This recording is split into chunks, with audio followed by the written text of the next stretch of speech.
Assalamualaikum warahmatullahi wabarakatuh.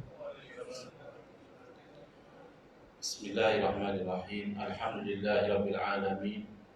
Wa afdhalus salati wa atamu taslimi ala sayyidina Muhammadin wa ala alihi wa sahbihi ajma'in. Rabbi shrah li sadri wa yassir li amri wahlul 'uqdatam min lisani yafqahu qawli.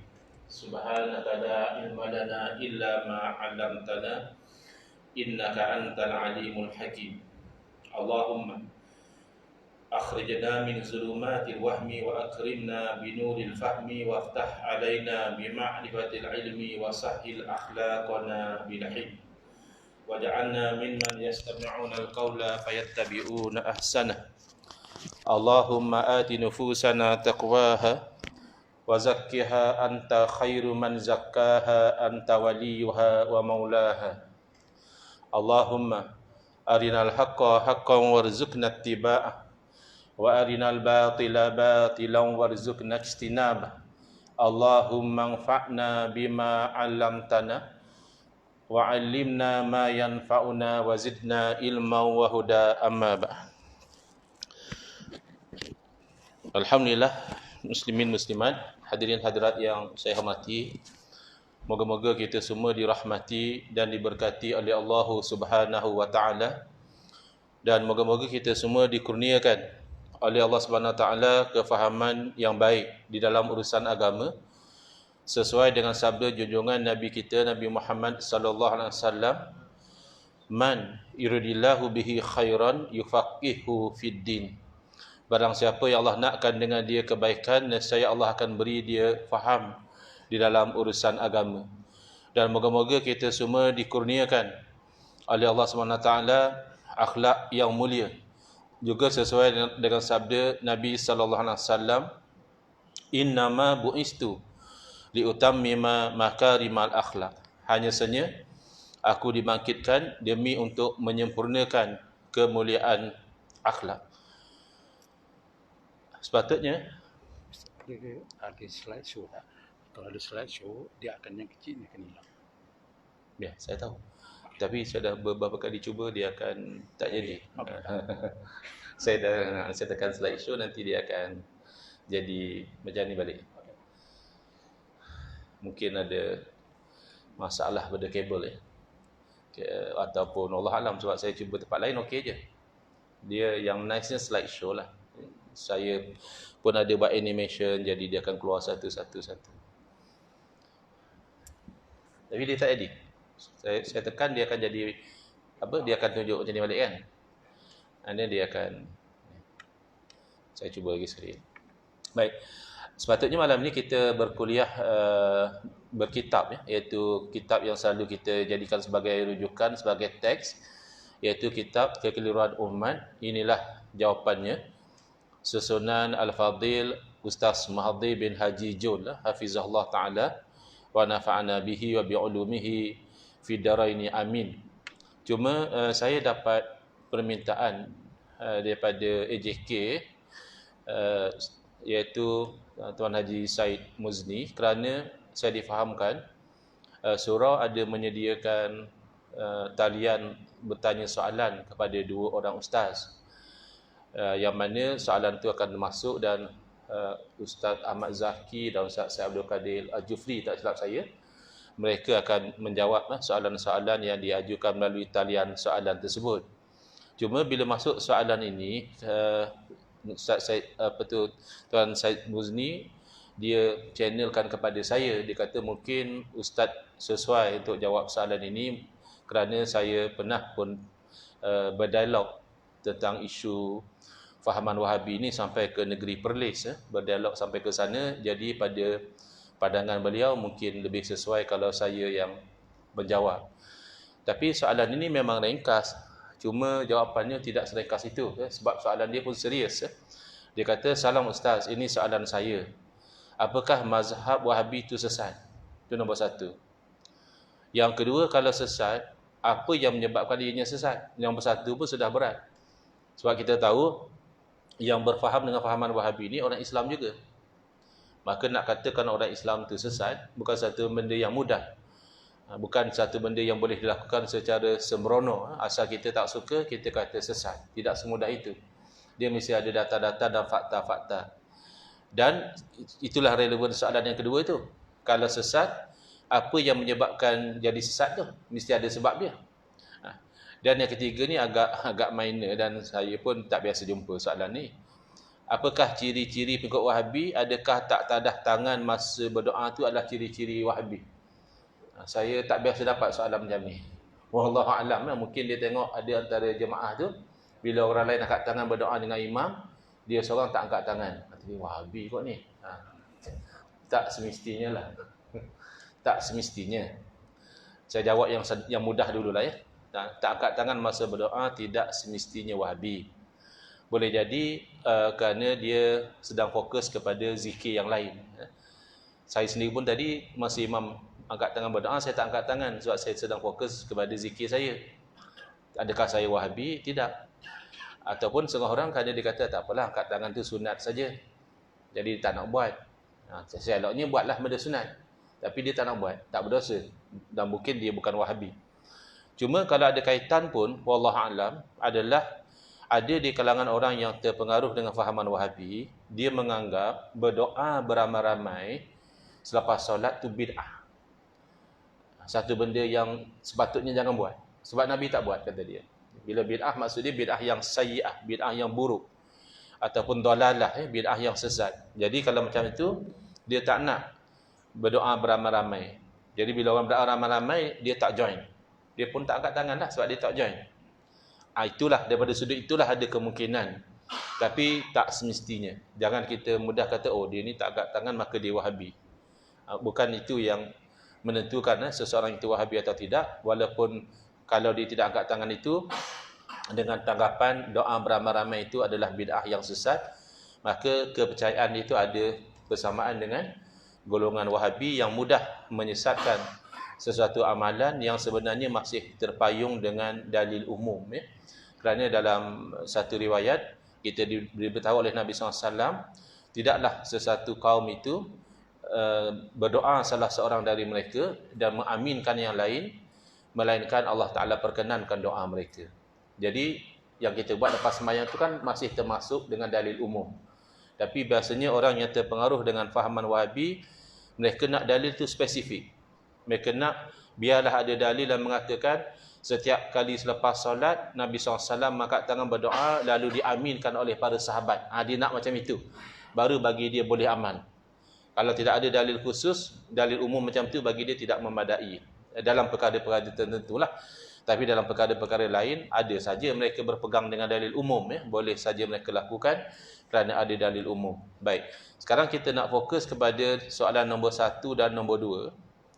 Apakah mazhab Wahabi itu sesat? Saya cuba lagi sekali ya. Kok boleh buat dalam bentuk slide presentation. Tak jadi juga.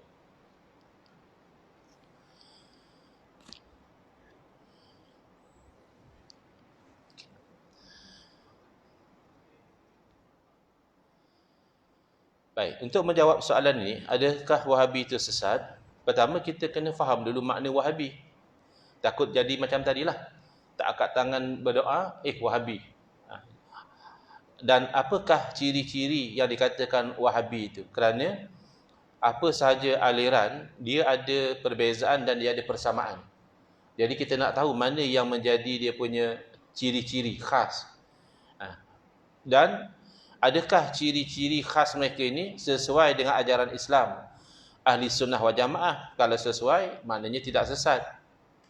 Atau sebenarnya merupakan ciri-ciri ajaran sesat. Baik.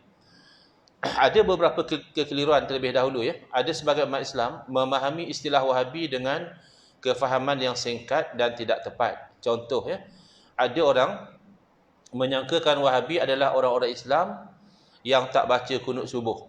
Dia kata kau tengok, main subuh esok ni dia baca kunut tak? Kalau dia tak baca kunut tu camlah Wahabi lah tu. Jadi ini kurang tepat kerana isu baca kunut tak baca kunut ni dia khilaf yang masyhur sejak daripada zaman dahulu lagi.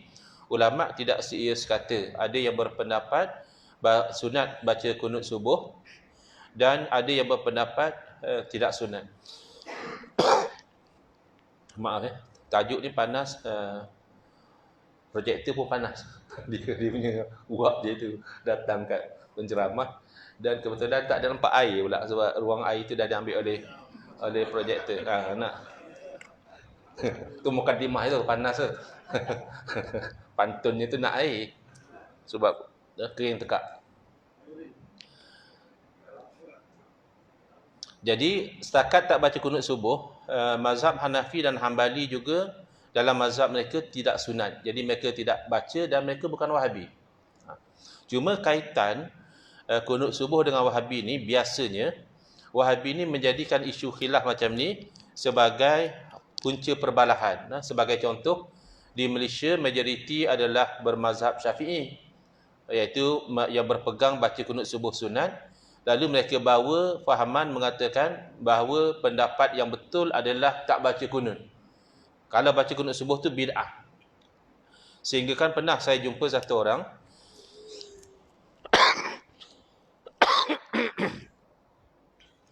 dia posting dalam Facebook dia kata syukur Alhamdulillah, akhirnya saya berjaya juga meninggalkan kunut subuh. Kita ingat dia paling-paling komen dia berjaya berhenti sakokok ke, kan? Bolehlah dia up posting macam itu. Tapi rupanya meninggalkan kunut subuh pun dia syukur kerana dia telah diinjek dengan virus yang mengatakan kunut subuh ni bid'ah yang sayyi'ah, bid'ah yang buruk, siapa baca dia berdosa. Jadi dia tinggal tu dia bersyukur. Itu ciri-ciri Wahabi. Yang pelik, bila golongan ini berada di tempat yang mazhab Hanafi seperti di India dan di Pakistan, ini maklumat daripada kawan-kawan yang belajar di India dan Pakistan, golongan Wahabi di sana mereka terbalik. Mereka kata pendapat yang betul adalah baca kunut subuh. Siapa sembahyang subuh tak baca kunut, dia tak amalkan sunnah. Jadi sentiasa nak mencari persengketaan dengan masyarakat setempat. Padahal apa salahnya diakui bahawa ini adalah perkara khilaf, maka masing-masing beramal dengan mazhab masing-masing. Kalau di Malaysia, mazhab Syafi'i yang kacau lah. Mereka berpegang sunat, mereka baca. Kalau di India, mereka berpegang tak sunat. Bahkan di Malaysia pun, kalau kita tahu dia mazhab Hanafi, kita tak marah pun. Kawan-kawan Bangladesh, Pakistan, dia tak baca kunut subuh. Setahu saya tak ada orang marah. Kau ni apa, pemalas tak baca kunut, tak ada. Sebab kita dah faham. Jadi bukan masalah kunut subuh sebenarnya. Kemudian ada yang menyangkakan orang yang tak nak buat kenduri arwah tu Wahabi. Mak dia mati pun tak buat kenduri arwah, Wahabi ikut Ustaz? Tak semestinya. Di kalangan ulama Islam tidak ada yang mewajibkan kenduri arwah. Dan mereka bukan Wahabi.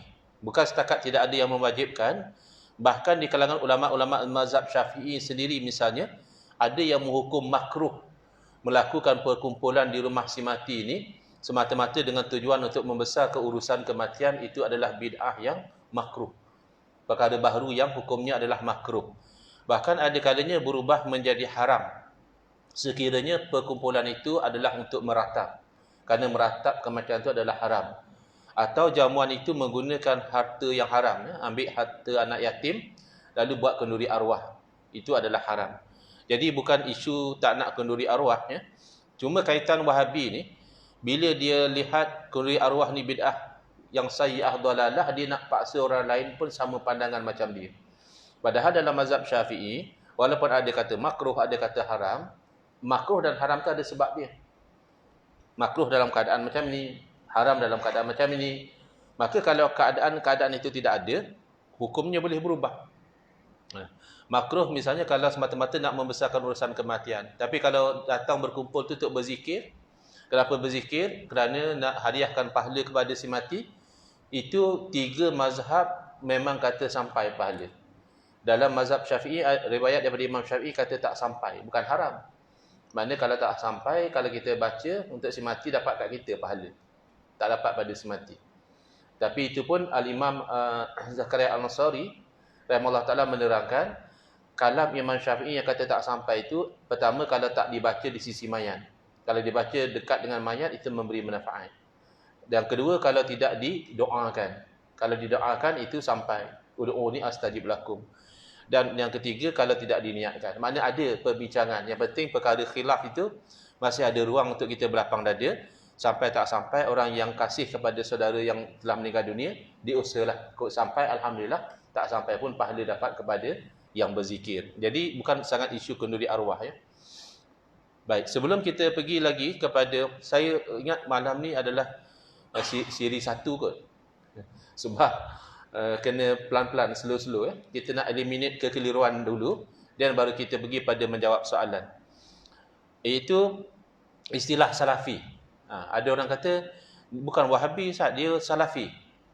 Jadi sebenarnya apa dia salafi ni? Kadang-kadang kita rasa salafi itu Wahabi lah. Dan Wahabi itu salafi. Tapi orang-orang yang dikatakan mereka itu Wahabi, mereka tak suka. Kebanyakan yang kita kenal lah. Bahkan siapa yang ikut dialog saya di Perlis dengan Ustaz Salman Ali. Ustaz Salman Ali ni mengambil posisi bahawa aliran Wahabi ni aliran ahli sunnah wal jamaah. Mana aliran yang betul. Saya mewakili ARG mengambil posisi tidak. Ya, Wahabi ni bukan aliran yang betul, dia aliran sesat. Dalam keadaan Ustaz, kalau saya dikata Ustaz ni Wahabi, kalau saya kata saya bukan Wahabi, logiklah. Sebab saya berpendirian Wahabi itu sesat. Ustaz Salman Ali berpendirian Wahabi ahli sunnah wal jamaah. Bila tanya, Ustaz Wahabi ke? 3 kali dah saya habaq saya bukan Wahabi. Ini maksud saya tanya tu 4 kali. Bila stres beliau bukan Wahabi. Bayangkan. Orang yang pertahankan Wahabi, kata Wahabi itu bagus, ahli sunnah wal jamaah pun tak suka kalau dikatakan dia tu Wahabi. Jadi mereka selalunya lebih selesa dipanggil Salafi. So apa kaitan sebenarnya? Salafi ni dia asal daripada perkataan salaf ya. Salaf ini berarti dahulu. Ya, dalam konteks ini adalah generasi umat Islam yang dahulu. Ya tu jadi daripada salaf jadi salafi itu tambah huruf ya. Ya ni dipanggil ya nisbah. Ya nisbah ni dia ada banyak fungsi ya, menisbahkan sesuatu kepada sesuatu yang lain, sama ada kepada tempat, keturunan, pegangan ataupun ikutan. Jadi dalam konteks salafi, ya ini menisbahkan kepada pegangan dan ikutan. Jadi kita ingat ya, bila orang sebut salafi makna apa? Pengikut salaf. Jadi dari segi makna ni bagus ya. Makna salafi ni bagus kerana salaf ini adalah generasi yang terbaik. Dalam hadis Nabi SAW bersabda, khairul quruni qarni, thumma alladhina yalunahum, thumma alladhina yalunahum. Jadi itulah dikatakan generasi sahabat, tabi'in dan tabi'in. Salafi ikut pada 3 generasi ni, bagus. Jadi dari segi makna, mereka yang mengikut manhaj cara daripada imam-imam mazhab yang 4, mereka adalah salafi sebenarnya. Kita yang ikut mazhab Syafi'i ni, kita salafi. Sebab Imam Syafi'i salaf. Kawan-kawan kita yang ikut Hanafi juga salafi kerana mereka ikut Imam Abu Hanifah salaf. Demikian yang Maliki dan juga yang Hambali kesemuanya adalah salafi kerana imam mereka adalah salaf. Cuma dari segi praktikal, pengikut mazhab-mazhab ini mereka akan intisab mengikut nama ataupun kunyah, laqab. Ya, misalnya Imam Abu Hanifah, Nu'man bin Sabit, laqabnya itu dijadikan Hanafi. Nama Imam Malik nisbah jadi Maliki. Imam kita tidak nama Syafi'i ya. Imam kita nama Muhammad. Jadi Syafi'i itu nama atas lagi ya, datuk atau keturunan, maka pengikut disebut Syafi'i. Dan Imam Ahmad bin Hanbal ya, Hanbal ni sama ada bapa ataupun datuk beliau, lalu dinisbahkan jadi Hanbali. Dari segi penisbahan ini yang popular. Tapi dari segi teknikal mereka semua adalah salafi. Cuma mereka tak guna ya gelaran ini. Jadi dari segi praktikal, golongan yang suka menggunakan gelaran salafi ini adalah mereka yang mengikut manhaj Syekh Muhammad bin Abdul Wahhab yang hidup pada kurun ke-12 Hijrah bersamaan 18 Masihi. Yang mana Syekh Muhammad Abdul Wahhab ini dan pengikut dia menjadikan Al-Imam Ibn Taymiyah sebagai rujukan tertinggi mereka dalam memahami ajaran Islam. Jadi apa yang Al-Imam Ibn Taymiyah kata ni seolah-olahnya tak boleh salah di sisi golongan ini. Jadi Al-Imam Ibn Taymiyah bukan Wahabi, sebab Wahabi ni yang ikut pada Muhammad bin Abdul Wahhab, tapi beliau adalah idola kepada pengasas Wahabi. Kedua-duanya bukan salaf. Ya. Muhammad bin Abdul Wahhab kurun ke-12, Al-Imam Ibn Taymiyah kurun ke-8. Ya, jadi Syekh Abdul Wahhab ni kagum pada Imam Ibn Taymiyah, bukan beliau berguru, tidak. Ada beza 400 tahun antara mereka. Jadi kalau nak nisbahkan pengikut mereka kepada salaf itu tidak tepat, ya. Kerana mereka yang diikut tu bukan salaf. Jadi secara praktikal mereka sebenarnya adalah Wahabi, pengikut Muhammad Abdul-Wahhab, ataupun Taimi, pengikut pada Imam Ibn Taimiyah. Okay. Takrif Wahabi saya terus ambil di sisi Wahabi sendiri. Senang. Sebab nanti kalau diambil takrif daripada orang lain, dia kata ini fitnah, ini adalah hanya rekaan. Kan selalu kita dengar orang cakap yang selalu sebut Wahabi ni musuh-musuh Islam. Ataupun yang selalu sebut Wahabi ni adalah Syiah. Syiah yang inti pada Wahabi. Itu betul, ya. Syiah dan Wahabi ni memang dua kumpulan yang tak ngam antara satu sama lain. Tetapi tidak semua yang menolak Wahabi itu Syiah, sebagaimana tidak semua yang menolak Syiah itu adalah Wahabi. Baik. Apa yang dikatakan oleh Syekh Ibn Baz, ya. Dia kata haza laqab masyhur. Istilah Wahabi ni adalah satu gelaran yang famous, kata dia. Li ulama'i tauhid, untuk ulama-ulama yang mempertahankan tauhid. Ulama'u Najdin, iaitu ulama-ulama dari daerah Najd, ya, iaitu sekarang ni namanya adalah Riyadh. Yursibunahum ila asy-Syekhul Imam Muhammad bin Abdul Wahhab. Jadi Wahabi ini gelaran kepada orang-orang ulama-ulama, ilmuwan-ilmuwan yang menisbahkan diri mereka kepada Syekh Muhammad bin Abdul Wahhab, mana ikut pada manhaj beliau. Kemudian ada kat bawah tu, wasara atba'uhu wa man da'a bi da'watihi wa nasha'a ala hazihi da'wah fi Najdin yusamma bil Wahabi.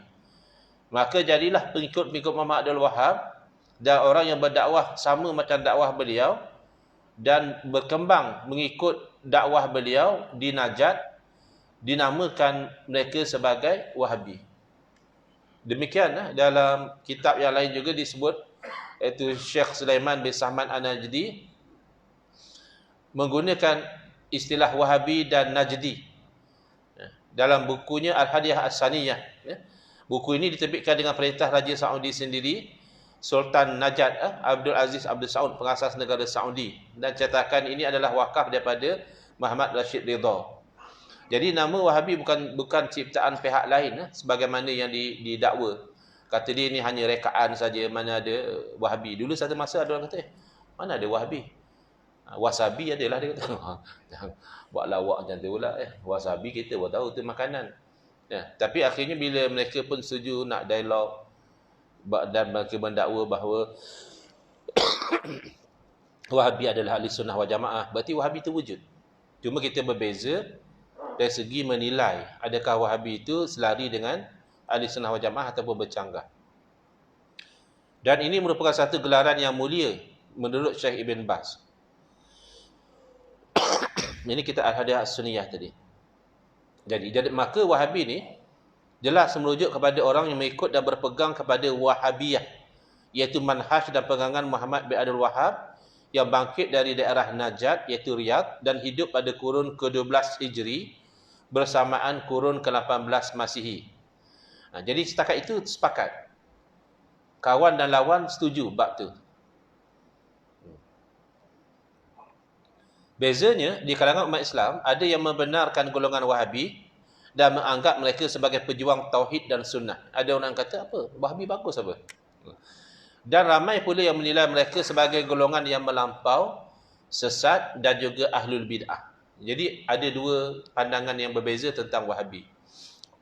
Oleh itu, kita perlu melihat kepada data-data dan fakta-fakta. Jangan kita menerima bulat-bulat saja, sebelah sini dan sebelah sana. Kita lihat kepada data dan fakta yang ada. Baik. Kekeliruan yang keempat dan terakhir sebelum kita pergi kepada tajuk. Ini disebarkan bahawa nama Wahabi ni sebenarnya salah pasang, kata dia. Wahabi ni merujuk kepada Abdul Wahhab bin Rustum, iaitu Khawarij yang hidup pada awal-awal kurun yang ketiga dulu. Bukannya Muhammad bin Abdul Wahhab. Sebab Muhammad Abdul Wahhab dia tidak mengkafirkan umat Islam yang buat dosa. Ciri Khawarij ni dia mengkafirkan orang Islam. Buat dosa dah kafir, buat dosa besar je kafir. Jadi yang ikut Muhammad Abdul Wahhab tidak. Kemudian Abdul Wahhab bin Rustum ni mereka memberontak terhadap pemerintah umat Islam. Sedangkan kata mereka Muhammad bin Abdul Wahab tidak memberontak. Dan yang ketiga, nama tokoh ini Abdul Wahab bin Rustum. Jadi sesuailah pengikutnya Wahabi. Nama dia Abdul Wahab. Sedangkan nama pengasas gerakan ini adalah Muhammad. Bukannya Abdul Wahab. Sepatutnya pengikut dia nama Muhammadi. Kenapa pula nama Wahabi? Jadi ini kita kata cubaan corner baring lah ya. Ini semua cubaan nak memperbodoh-bodohkan ya. Mitos yang mengatakan Muhammad bin Abdul Wahab tidak ada ciri khawarij itu tak betul. Kerana ciri khawarij itu mengkafirkan. Kalau khawarij dahulu mengkafirkan umat Islam yang buat dosa, khawarij moden iaitu Wahabi mengkafirkan umat Islam yang tak buat dosa. Kenapa? Yang tawassul, yang tabaruk, yang istighosah, ini semua tak buat dosa. Ini perkara-perkara yang dibenarkan dalam Islam. Tapi di sisi Wahabi mereka anggap ini syirik. Contohnya orang yang istighosah kata dia syirik akbar, jadi kafir. Jadi khawarij. Lebih parah lagi yang dulu siapa berzina kafir. Siapa minum arak kafir. Ini siapa yang buat benda yang disyariatkan. Berzina, minum arak tu haram. Di sisi ahli sunnah wal jamaah, kalau dia buat tanpa dia menghalalkan, dia memang kata minum arak tu haram, cuma dia buat. Berzina tu dia kata haram tapi dia buat. Dia tak kafir. Dia hanya berdosa lah. Tapi yang istighosah, tabaruk, tawassul itu tidak berdosa. Pun dikafirkan. Kemudian tidak memberontak terhadap pemerintah umat Islam, ini tidak benar. Kalau lihat pada sejarah Wahabi, mereka mengangkat senjata memerangi tentera Khilafah Uthmaniyah. Mereka pernah menguasai Mekah dan Madinah secara peperangan. Sehinggalah Khalifah Uthmaniyah pada ketika itu terpaksa menghantar tentera dari Mesir untuk mengambil semula penguasaan dua tanah suci daripada tangan Wahabi. Jadi ciri memberontak melawan pemerintah itu telah berlaku kepada golongan Wahabi. Kemudian nama Muhammad bukan Abdul Wahab. Sepatutnya pengikutnya Muhammadi. Ini tak betul sebab macam imam kita pun nama Muhammad. Muhammad bin Idris. Tak ada pun kita digelar Muhammadi. Kerana biasa orang Arab ni dia lebih famous dengan nama anak atau dengan nama bapa. Kalau dengan nama anak dia ni Abu siapa. Kalau dengan nama bapa dia ni Ibn siapa. Jadi beliau ni nama Muhammad, beliau lebih terkenal dengan Ibn Abdul Wahab. Anak Ustaz Wahab. Ayah beliau Abdul Wahab ni ulama mazhab Hambali. Ulama yang terkenal pada masa tu mazhab Hambali. Jadi kalau orang tanya Muhammad mana? Muhammad kan ramai. Alah, anak Ustaz Wahab. Ibn Abdul Wahab. Akhirnya kekal pengikut beliau dikenali sebagai Wahabi. Jadi selesai kita iron out dulu beberapa kekeliruan. Wah, nak isyak dah pun. Lagi 2 minit. Nak minta izin ni, alang-alang dah pasang projektor, boleh sambung ke lepas azan sikit lagi. Sambung dalam 10 minit lagi Penat juga orang pasang projektor kalau kita berhenti awal. Baik. Lagi 2 minit, saya stop dulu azan, lepas tu saya sambung lagi dalam 10 minit insya-Allah. Ini adalah keputusan Muzakarah Jawatankuasa Fatwa MKI ke-106 tahun 2014 Jadi yang tu agak kecil saya dah convert kepada tulisan yang besar tu yang dalam kotak tu. Dapatan kajian yang dianalisis mendapati bahawa aliran Salafi Wahabi diguna dua-dua Salafi dan juga Wahabi. Salafi ni yang popular, Wahabi yang memang the actual meaning dia adalah tidak selari dengan arus perdana atau jumhur ahli sunnah wal jamaah yang diamalkan di Malaysia. Yang ini ciri utama Wahabi bukan tak angkat tangan masa berdoa. Untuk menjawab orang yang bertanya, saya tak pasti siapa yang tanya. Bukan masalah tak angkat tangan masa berdoa. Yang paling utama ciri Wahabi adalah berpegang kepada pegangan tauhid 3, iaitu rububiyah, uluhiyah dan asma' wa sifat. Yang dibawa oleh golongan Salafi Wahabi cukup membimbangkan kerana konsep tauhid 3 jelas tidak mewakili konsep tauhid ahli sunnah wal jamaah. Jadi kira konsep tauhid yang sesat. Bukan makna kafir Sesat di sini makna tidak selari dengan pegangan ahli sunnah wal jamaah yang berteraskan ajaran Asy'ariyah Maturidiyah dan seterusnya. Baik, saya berhenti dahulu untuk laluan azan.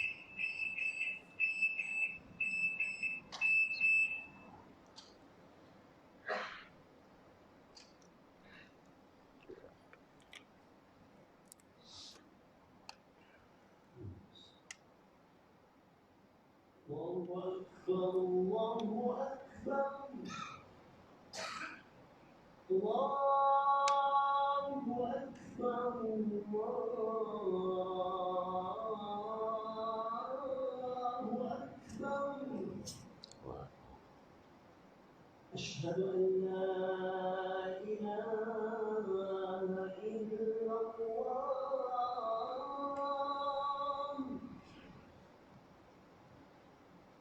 أشهد أن لا إله إلا الله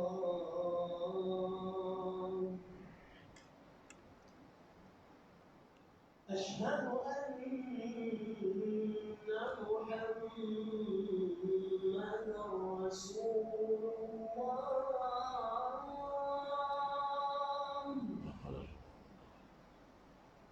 أشهد أن محمدا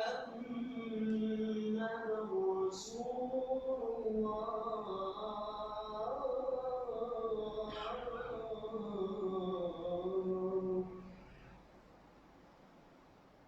حي على الصلاة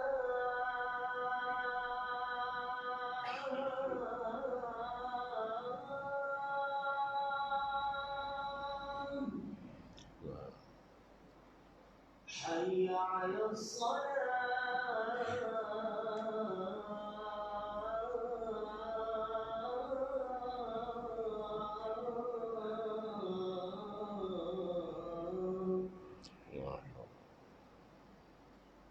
حي على الفلاح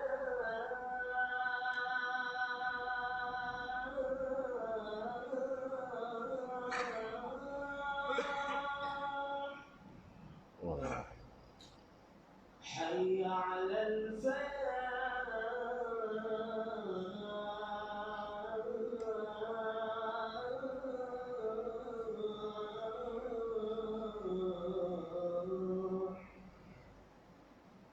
الله أكبر الله أكبر لا إله إلا الله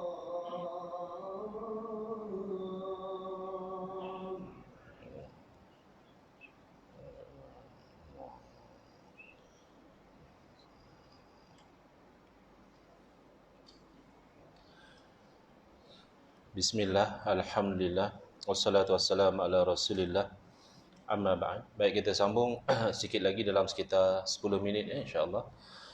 Jadi petikan daripada keputusan muzakarah jawatankuasa fatwa pada tahun 2014, muzakarah bersetuju memperakukan rumusan penyelidikan bahawa dari segi perundangan Ahli Sunnah wal Jamaah adalah mazhab rasmi negara Malaysia, dan aliran Syiah, dua disebut kat sini, Syiah serta Salafi Wahabi pada masa kini sedang memberi ancaman serius kepada survival Ahli Sunnah wal Jamaah. Kedua-dua aliran pemikiran ini boleh mendatangkan perbalahan dan perpecahan bermasyarakat Islam di Malaysia. Yang perbalahan dan perpecahan ni apa-apa pun boleh jadi juga. Politik pun boleh jadi perbalahan dan perpecahan ya. Tapi kita lebih fokus kepada dia punya alasan-alasan dari sudut agama. Baik. Kat mana kesesatan Wahabi ni? Pertama, kesesatan yang berkaitan dengan sumber agama. Bukan bererti Wahabi ni dia tolak Quran hadis ya. Kita kena ingat yang tolak Quran hadis ni memang out terus ya. Mereka berpegang dengan Quran dan hadis, tapi mereka merosakkan cara berinteraksi dengan dalil. Jadi Quran hadis ni sumber. Untuk berinteraksi dengan sumber ni ada cara dia. Dan yang pakar dalam bab cara berinteraksi ni adalah para alim ulama mujtahid. Tapi ada di kalangan Wahabi ni dia jadikan berinteraksi dengan Quran hadis ni free for all. Baca Quran, baca hadis, belajar Quran, belajar hadis tu bagus. Tapi nak keluarkan kefahaman tu adalah perkhususan ulama. Tapi ada orang cakap, tak ada masalah, kita boleh baca terjemahan hadis apa? Baca terjemahan hadis bukan payah, macam baca novel je. Jadi ini kalam-kalam yang berbahaya. Betulkah baca hadis untuk faham macam baca novel? Baca hadis untuk ambil kebaikan daripada hadis tu bagus. Bahkan saya sendiri turut serta dengan satu kursus intensif Sunan Sittah, kitab hadis yang 6 plus dengan kitab Muwatta yang dijalankan oleh guru saya Syekhuna Syekh Nuruddin Al-Banjari Al-Makki hafizallahu taala, alhamdulillah baru khatam Sahih Bukhari. 16 hari 63 pertemuan. 7,563 hadis dibaca. Tapi sardan, baca secara laju, ada jarang-jarang je Syekh Nuruddin pauskan, beliau syarah. Beliau bagi pengajaran. Tapi most of the time baca saja. Tak ada masalah. Ada keberkatan. Kita dengar kalam daripada Nabi SAW walaupun tidak direct dengan sanad, tapi ada keberkatan. Yang masalahnya, kita rasa dengan baca terjemahan tu kita dah boleh keluar hukum. Kita dah boleh keluar kaedah. Itu yang berbahaya. Yang kedua, kesesatan akidah. Iaitu, ini yang paling bahaya. Saya ulang lagi sekali. Yang bertanya soalan tu bukan masalah tak angkat tangan masa doa. Itu bukan masalah Wahabi. Ya. Masalahnya adalah dalam bab akidah, Wahabi merosakkan makna tauhid dan syirik. Yang mana bukan tauhid dikatakan tu tauhid. Yang mana bukan syirik dikatakan tu syirik. Natijahnya orang kafir dikatakan bertauhid, orang Islam dikatakan musyrikin. Akhirnya berlaku pada awal-awal kebangkitan fahaman Wahabi, mereka menghalalkan darah dan membunuh ribuan umat Islam, dan di zaman kita ini ideologi ini dilaksanakan oleh golongan Daesh ataupun ISIS, juga mengkafirkan orang-orang Islam yang mereka bunuh. Ini kesesatan dalam bab akidah. Yang ketiga, kesesatan Wahabi dalam isu bid'ah dalalah. Jadi mereka selalu menganggap kita ni ahlul bid'ah. Sebab kita lepas sembahyang doa ramai-ramai, kita zikir kuat, kemudian kita ada tahlil arwah, kita sabut maulid. Lalu kita ni dianggap sebagai ahlul bid'ah. Ini terbalik sebenarnya. Yang bid'ah mereka anggap sebagai sunnah, yang sunnah itu mereka anggap sebagai bid'ah. Nanti kita akan terangkan. Yang ketiga adalah, yang keempat adalah kesesatan mengancam khazanah mazhab. Ya, sehingga orang anggap bermazhab ni sebagai satu bentuk ketaksuban. Ikut mazhab ni taksub. Yang bagusnya jangan ikut mazhab. Kita ikut mana dalil yang kuat. Memang, habis kamu ingat mazhab ikut dalil yang lemah. Yang kata mazhab tu masing-masing usaha untuk pegang dalil yang kuat. Tiba-tiba kita yang apa tak faham pun, kita pula yang nak menentukan dalil yang kuat. Ini merosakkan khazanah ilmu Islam. Dan merosakkan taklid. Mereka mengharamkan taklid bukan pada tempat. Memang taklid mana ikut tanpa tahu dalil, ada masanya haram. Iaitu dalam bab akidah. Dalam bab akidah wajib tahu dalil. Kenapa kita percaya Allah wujud, kita kena tahu kenapa. Bukan kita ikut orang. Tapi dalam bab fiqh, orang yang tidak sampai peringkat mujtahid, dia wajib taklid. Tapi bagi Wahabi ada yang dia mewajibkan semua orang ijtihad. Walaupun kita tak faham bahasa Arab pun, kita kena tahu dalil. Padahal para ulama telah jelaskan, di sisi orang awam, fatwa ulama tu sudah mengambil tempat sebagai dalil. Sebab mereka kalau pergi pada dalil pun mereka tak pandai untuk memproses dalil menjadi hukum. Kemudian kesesatan merosakkan erti dan amalan jihad. Asalnya jihad ni kewajipan dalam Islam, yang mana dalam konteks peperangan iaitu berperang melawan orang kafir untuk mempertahankan kedudukan Islam. Tetapi dirosakkan sehingga membunuh sesama Islam juga dianggap jihad. Sebab itu ada orang-orang di Malaysia yang mereka nak travel ke Syria kerana bagi mereka nak berjihad. Padahal di Syria yang mereka berperang itu sesama Islam. Dalam hadis, Nabi suruh kita jauhi. Akan berlaku fitnah yang Nabi kata, orang yang duduk lebih baik daripada yang berdiri. Yang berdiri lebih baik daripada yang berjalan. Yang berjalan lebih baik daripada yang berlari. Makna jauhi fitnah. Ini tak, kita pula pergi pada tempat berlakunya fitnah, pembunuhan sesama Islam sebab dah salah faham makna jihad. Yang keenam adalah kesesatan dalam bentuk menghancurkan ijma'. Sedangkan ijma' ini adalah benteng yang mana telah diberi jaminan oleh Nabi SAW, innallaha la yajma'u ummati ala dalalah. Sesungguhnya Allah tidak menghimpunkan umat aku di atas kesesatan. Bila umat telah ijma', mana sudah ada satu bentuk ismah, pemeliharaan daripada Allah, itu tidak sesat. Tapi Wahabi dia melanggar ijma' bila ijma' itu tak sesuai dengan pegangan dia. Dan ini tidak mengherankan kerana idola Wahabi sendiri, iaitu Al-Imam Ibn Taymiyah rahimahullah ta'ala, beliau dicatatkan melanggar lebih kurang 60 ijma' ulama. Maknanya kalau guru sendiri sudah langgar 60 ijma', murid mungkin lebih banyak lagi ya ijma' yang mereka langgar. Dan yang ketujuh, kesesatan mereka adalah dalam rangka mereka merampas title ahli sunnah wal jamaah. Ya. Saya tak tahulah kalau ada yang jumpa orang tu dia seronok mengaku dia Wahabi. Saya jarang-jarang jumpa orang macam tu. Selalu mereka tak suka panggil Wahabi, mereka kata kamilah ahli sunnah wal jamaah yang sebenar. Tapi pegangan mereka berbeza dengan pegangan ahli sunnah wal jamaah. Lalu apa yang mereka buat? Ahli sunnah wal jamaah Asy'ariyah Maturidiyah ni disesatkan. Jadi Asy'ariyah ni dikatakan sesat. Di Terengganu ada seorang nama Muhib. Dia pernah ceramah dekat surah An-Naim, Muhib Qauli. Oh, sekarang dia kuat kata Asy'ariyah kafir. Padahal Asy'ariyah siapa? Majoriti umat Islam. Imam Nawawi Asy'ariyah, Imam Ibn Hajar Asqalani Asy'ariyah, Imam Baihaqi Asy'ariyah. Jadi tak tahu, dulu masa tak nampak kan? Masa datang ceramah sini saya pun okey, bagus, suara sedap, baca qasidah sedap. Tak tahu sekarang sehari dua ni dia menyesatkan Asy'ariyah. Maknanya dia menyesatkan majoriti umat Islam. Dan ulama pernah bagi amaran siapa yang menyesatkan Asy'ariyah dibimbangi agama dia. Maknanya bimbang kok agama dia rosak. Sebab dia menyesatkan majoriti ulama-ulama yang menjadi ikutan dalam agama Islam ya. Dalam bidang tafsir, majoriti Asy'ariyah. Ulama hadis, majoriti Asy'ariyah. Ulama fiqh, majoriti Asy'ariyah. Tiba-tiba kamu sesatkan atau bahkan mengkafirkan, ini sangat bahaya. Tapi ini yang berlaku ya. Dalam rangka nak merampas posisi Ahlussunnah wal Jamaah, bahkan dalam silibus mereka mengajar dalam bab akidah akhta' aqaidiyah lil Asy'ariyah. Kesalahan-kesalahan akidah golongan Asy'ariyah.